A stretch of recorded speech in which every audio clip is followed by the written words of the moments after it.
Saya jangan dikasih 5,25, dikasih 10 dari pemerintah, anak saya lulus Pak. 10 ditetapkan 10 uang, lulus Pak, yakin. Karena yang dilakukan bukan anak-anak dulu. Haruskah kita bermain dalam lapangan itu setiap tahunnya dan sedang mengoptimalkan diri untuk tidak di sana. Kadang saya terpanggil kembali untuk menolong siswa karena ketika belum ke dalam bumi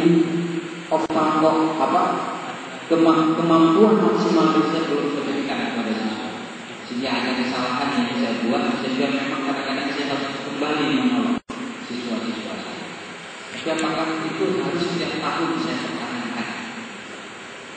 Harus menipu bapak-bapak yang menitipkan amanah ke saya. Ke depan, setelah tataran ini kita coba pelan-pelan. Saya ini tidak ada unsur saling menyalahkan. Baik saya seorang guru menyalahkan masyarakat dan masyarakat menyalahkan.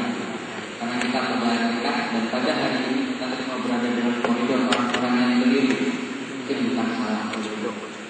Terus Bapak, saya ingin membuka sedikit gambaran tentang problem yang ada dalam dunia pendidikan.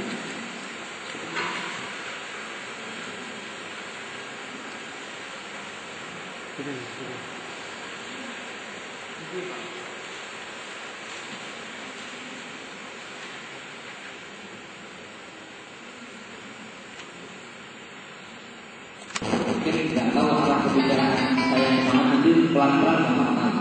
Ini adalah praktek yang salah.